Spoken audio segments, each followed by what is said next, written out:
বাংলাদেশের সর্বশেষ গুরুত্বপূর্ণ আপডেট সংবাদে আপনাকে স্বাগত। শুরুতেই সংবাদ শিরোনাম, এরপর বিস্তারিত।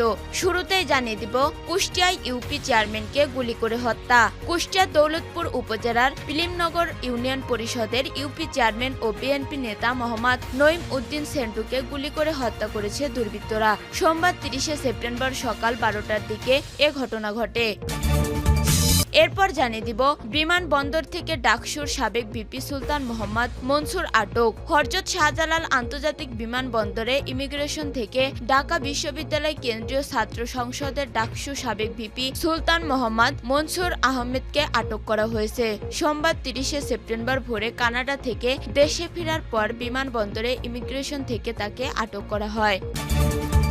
এদিকে যত দ্রুত সম্ভব সংস্কার শেষে নির্বাচন, বলেন প্রধান উপদেষ্টা। প্রয়োজনীয় সংস্কার শেষে যত দ্রুত সম্ভব নির্বাচন আয়োজন করা হবে বলে জানিয়েছেন অন্তর্বর্তী সরকারের প্রধান উপদেষ্টা ডক্টর মোহাম্মদ ইউনূস। যুক্তরাষ্ট্রের নিউ ইয়র্কে জাপানের রাষ্ট্রীয় টেলিভিশন এনএইচকে দেয়া এক সাক্ষাৎকারে একথা জানান তিনি। ডক্টর ইউনূস জানান, অন্তর্বর্তী সরকারের মূল লক্ষ্য সংস্কার কাজও যত দ্রুত সম্ভব জাতীয় নির্বাচনের আয়োজন করা। দীর্ঘদিন ক্ষমতায় থাকার উদ্দেশ্য তাদের নেই। এরপর জানিয়ে দিব, সাগর রুনি হত্যা মামলার তদন্ত থেকে র্যাবকে সরিয়ে দিতে আবেদন রাষ্ট্রপক্ষ। সাংবাদিক দম্পতি সাগর সারোয়ার ও মেহরুন রুনি হত্যা মামলার তদন্ত থেকে র্যাপিড অ্যাকশন ব্যাটালিয়নকে সরিয়ে দিতে আবেদন করেছে রাষ্ট্রপক্ষ। সোমবার 30 সেপ্টেম্বর বিচারপতি ফারা মাহবুবের নেতৃত্বাধীন হাইকোর্ট বেঞ্চে এ আবেদন করেন। এদিকে পতেঙ্গা তেলবাহী জাহাজে আগুন, নিয়ন্ত্রণে ফায়ার সার্ভিসের 6টি ইউনিট। চট্টগ্রামের পতেঙ্গা কর্ণফুলী নদীর ডলফিন জেট এলাকায় বাংলার জ্যোতি নামের একটি তেলবাহী জাহাজে অগ্নিকাণ্ড ঘটেছে। নিয়ন্ত্রণে কাজ করছে ফায়ার সার্ভিসের 6টি ইউনিট।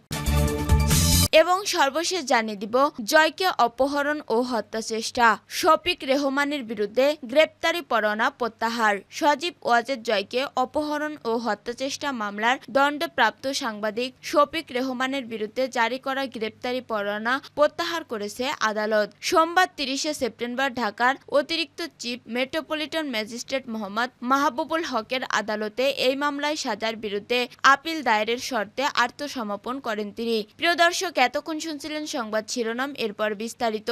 তবে তার আগে বন্ধু, জানিয়ে দিন আপনি কোন স্থান থেকে আমাদের সংবাদটি দেখছেন এবং শুনছেন। জানিয়ে দিন এই সংবাদ সম্পর্কে আপনার মূল্যবান মতামত। আর আপনি যদি আমাদের চ্যানেলে নতুন হয়ে থাকেন তাহলে ভিডিওটি দেখতে দেখতে চ্যানেলটি সাবস্ক্রাইব করে রাখুন, যাতে করে আমাদের পরবর্তী সংবাদগুলো সবার আগে আপনার কাছে পৌঁছে যায়। এবারে বিস্তারিত। কুষ্টিয়ায় ইউপি চেয়ারম্যানকে গুলি করে হত্যা। কুষ্টিয়ার দৌলতপুর উপজেলার ফিলিপনগর ইউনিয়ন পরিষদের ইউপি চেয়ারম্যান ও বিএনপি নেতা মোহাম্মদ নঈম উদ্দিন সেন্টুকে গুলি করে হত্যা করেছে দুর্বৃত্তরা। সোমবার 30 সেপ্টেম্বর সকাল 12টার দিকে এ ঘটনা ঘটে। দৌলতপুর থানার ভারপ্রাপ্ত কর্মকর্তা ওসি মাহবুবুর রহমান বিষয়টি নিশ্চিত করেছেন। তিনি জানান, বেলা 12:15টার দিকে ইউপি পরিষদের কার্যালয়ে কাজ করেছিলেন চেয়ারম্যান সেন্টু। এ সময় কয়েকজন দুর্বৃত্ত তাকে গুলি করলে ঘটনাস্থলেই তার মৃত্যু হয়। ওসি আরো জানান, খবর পেয়ে ঘটনাস্থলে পুলিশ পাঠানো হয়েছে। বিস্তারিত পরে জানানো হবে। সেখানকার পরিস্থিতি থমথমে অবস্থায় রয়েছে। বিমানবন্দর থেকে ডাকসুর সাবেক ভিপি সুলতান মোহাম্মদ মনসুর আটক। হযরত শাহজালাল আন্তর্জাতিক বিমানবন্দরের ইমিগ্রেশন থেকে ঢাকা বিশ্ববিদ্যালয়ের কেন্দ্রীয় ছাত্র সংসদের ডাকসু সাবেক ভিপি সুলতান মোহাম্মদ মনসুর আহমেদকে আটক করা হয়েছে। সোমবার 30 সেপ্টেম্বর ভোরে কানাডা থেকে দেশে ফেরার পর বিমানবন্দরে ইমিগ্রেশন থেকে তাকে আটক করা হয়। ঢাকা মহানগর গোয়েন্দা বিভাগের ডিবি অতিরিক্ত কমিশনার রিজাউল করিম মল্লিক বিষয়টি নিশ্চিত করেছে। তিনি বলেন, কিছু অভিযোগের কারণে জিজ্ঞাসাবাদের জন্য তাকে ইমিগ্রেশন থেকে আটক করা হয়েছে।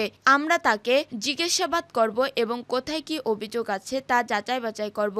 এদিকে পারিবারিক সূত্রের দাবি, সুলতান মনসুর দীর্ঘদিন ধরে যুক্তরাজ্য, যুক্তরাষ্ট্র ও কানাডায় ভ্রমণে ছিলেন। ছাত্র আন্দোলনের অনেক আগে থেকেই তিনি দেশের বাইরে ছিলেন। তার বিরুদ্ধে এখন পর্যন্ত কোনো মামলা নেই। যত দ্রুত সম্ভব সংস্কার শেষে নির্বাচন, বললেন প্রধান উপদেষ্টা। প্রয়োজনীয় সংস্কার শেষে যত দ্রুত সম্ভব নির্বাচন আয়োজন করা হবে বলে জানিয়েছে অন্তর্বর্তী সরকারের প্রধান উপদেষ্টা ডক্টর মোহাম্মদ ইউনূস। যুক্তরাষ্ট্রের নিউ ইয়র্কে জাপানের রাষ্ট্রীয় টেলিভিশনে NHK দেয়া এক সাক্ষাৎকারে একথা জানান তিনি। ডক্টর ইউনূস জানান, অন্তর্বর্তী সরকারের মূল লক্ষ্য সংস্কার কাজও যত দ্রুত সম্ভব জাতীয় নির্বাচনের আয়োজন করা। দীর্ঘদিন ক্ষমতায় থাকার উদ্দেশ্য নেই তাদের। প্রধান উপদেষ্টা বলেন, আমাদের কাজ যত দ্রুত সম্ভব নির্বাচন দেয়া। আমরা এখানে দীর্ঘদিন থাকতে আসিনি। দেশ সংস্কার এবং নির্বাচন সুষ্ঠুভাবে আয়োজন করাই আমাদের মূল লক্ষ্য। যত দ্রুত সম্ভব সেটি আমরা বাস্তবায়ন করব।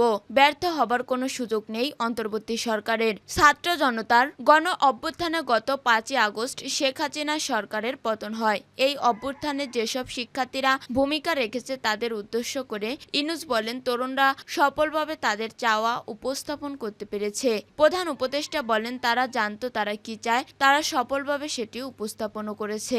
নীতি নির্ধারণে তাদের চিন্তা ভাবনা এবং মতামত খুব জরুরি। আমরা তা গুরুত্বের সঙ্গে গ্রহণ করছি।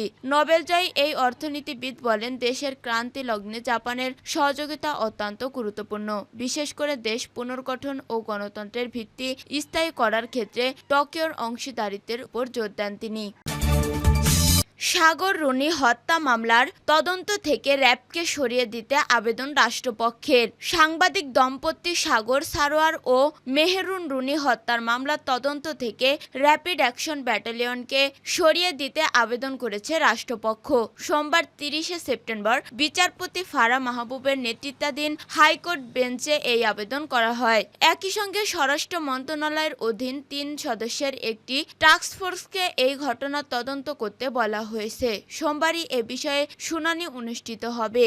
এর আগে রোববার 29শে সেপ্টেম্বর সাগর রুহি হত্যার মামলায় প্রথমবারের মতো আইনজীবী শিশির মনিরকে নিয়োগ করেন মামলার বাদী ও রুনির ভাই নওশের আলী রোমান। আইনজীবী শিশির মনির বলেন, ক্রিমিনাল মামলার বিচারের দায়িত্ব কিন্তু রাষ্ট্রের, কিন্তু আইনে আছে কোনো ভুক্তভোগী কিংবা অভিযোগকারী চাইলেও ফৌজদারি কার্যবিধির 493 ধারা অনুযায়ী স্বাধীন আইনজীবী নিয়োগ দিতে পারবেন। এভাবে সাগর রুনি মামলার যিনি অভিযোগকারী ছিলেন তিনি আমাকে নিযুক্ত করেছেন। আমরা নিম্ন আদালতে বরখাস্ত দায়ের করব। তদন্তে যারা আছে তাদের সঙ্গে বসব। যেসব ক্লু আছে সেগুলো ধরে পরিবর্তিত তদন্ত করতে হবে। প্রসঙ্গত 2012 সালের 11ই ফেব্রুয়ারি রাতে ঢাকার পশ্চিম রাজার বাজারে ভাড়া বাসায় নির্মমভাবে খুন হন সাংবাদিক দম্পতি সাগর সারোয়ার ও মেহেরুন রুনি। পরের দিন ভোরে তাদের ক্ষতবিক্ষত মরদেহ উদ্ধার করা হয়। ওই বছরের 12ই ফেব্রুয়ারি রুনির ভাই নওশের আলী রোমান বাদী হয়ে শেরেবাংলা নগর থানায় মামলা করেন। প্রথমে মামলাটি তদন্ত করেন শেরেবাংলা নগর থানার একজন কর্মকর্তা। এরপর ওই বছরের 16ই ফেব্রুয়ারি মামলার তদন্ত ভার পড়ে গোয়েন্দা পুলিশের ডিবি উত্তরের পুলিশ পরিদর্শক মোহাম্মদ রবিউল আলমের উপর। 2 মাস পর হাইকোর্টের আদেশে মামলাটি তদন্তের দায়িত্ব দেওয়া হয় র্যাপিড অ্যাকশন ব্যাটালিয়নকে। সেই থেকে প্রায় 12 বছরে 111 মাস সময় নিয়েও তদন্ত প্রতিবেদন দাখিল করতে পারেনি সংস্থাটি। পতেঙ্গায় তেলবাহী জাহাজে আগুন, নিয়ন্ত্রণে ফায়ার সার্ভিসের 6টি ইউনিট। চট্টগ্রামের পতেঙ্গা কর্ণফুলী নদীর ডলফিন জেট এলাকায় বাংলার জ্যোতি নামের একটি তেলবাহী জাহাজে অগ্নিকাণ্ড ঘটেছে। নিয়ন্ত্রণে কাজ করছে ফায়ার সার্ভিসের 6টি ইউনিট। সোমবার 30শে সেপ্টেম্বর সকালে এ ঘটনা ঘটে। জয়কে অপহরণ ও হত্যাচেষ্টা, শফিক রহমানের বিরুদ্ধে গ্রেপ্তারি পরোয়ানা প্রত্যাহার। সজীব ওয়াজেদ জয়কে অপহরণ ও হত্যাচেষ্টা মামলায় দণ্ডপ্রাপ্ত সাংবাদিক শফিক রহমানের বিরুদ্ধে জারি করা গ্রেপ্তারি পরোয়ানা প্রত্যাহার করেছে আদালত। সোমবার 30শে সেপ্টেম্বর ঢাকার অতিরিক্ত chief metropolitan magistrate Mohammad Mahbubul হকের আদালতে এই মামলায় সাজার বিরুদ্ধে আপিল দায়েরের শর্তে আত্মসমর্পণ করেন তিনি। শুনানি শেষে বিচারক শফিক রহমানের বিরুদ্ধে জারি হওয়া গ্রেপ্তারি পরোয়ানা প্রত্যাহার করেন। একই সঙ্গে সাজা পরোয়ানা রিকল করেছে।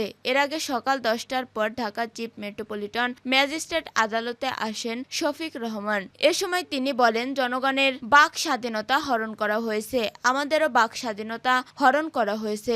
জনগণকে বাকরুদ্ধ করতেই আমাদের বিরুদ্ধে মিথ্যা মামলা দেয়া হয়েছে।